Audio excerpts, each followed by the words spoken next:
দর্শক, আজকে আমরা সরকারি বরিদোলা বিশ্ববিদ্যালয় কলেজে এসেছি।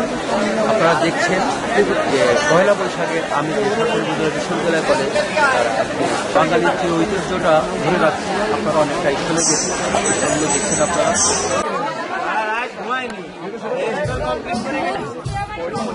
আচ্ছা, আপনাদের সঙ্গে একটু কথা বলি।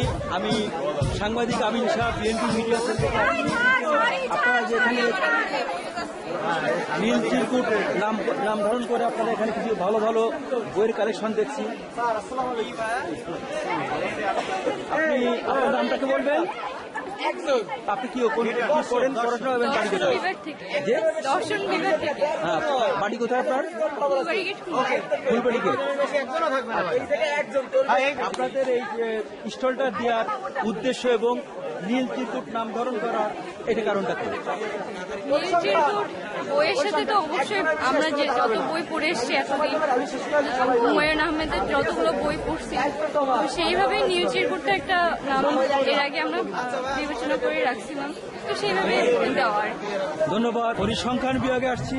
দর্শক, আপনারা দেখছেন যে পরিসংখ্যান বিভাগের ছাত্রছাত্রীরা পয়লা বৈশাখের আমেজে এবং সরকারি বরিদোলা বিশ্ববিদ্যালয় কলেজে এখানে দেখছেন যে সাজুগুজু জিনিসও আছে, আবার খাবারের জিনিসও আছে। আসলে একের ভিতর দুই না, নাকি অনেক কিছু। আমি তাদের সঙ্গে এই বিষয়ে কথা বলবো। নাম এবং বাড়ি কোথায়? এবং স্নিগ্ধা মণ্ডল, পরিসংখ্যান বিভাগ, বাড়ি সাতক্ষীরা জেলা। সাতক্ষীরা জেলায়। হালিমাতুর সাদিয়া, পরিসংখ্যান বিভাগ, বাসা ফুলবাড়ি। আমার নাম প্রীতম কর্মকার, অর্থায়নরত আছি পরিসংখ্যান বিভাগে, বাসা সাতক্ষীরা। ধন্যবাদ। হ্যাঁ, শুভজিৎ মণ্ডল, খালিশপুর খুলনা, স্ট্যাটিস্টিক্স ডিপার্টমেন্ট। কি নাম? কোথায় বাড়ি? কোথায়? ফুলবাড়ি গেটে। ছাত্রছাত্রীরা গেলে অনেক বেশি মনে হচ্ছে, তাই না? ফুলবাড়ি গেট। ধন্যবাদ।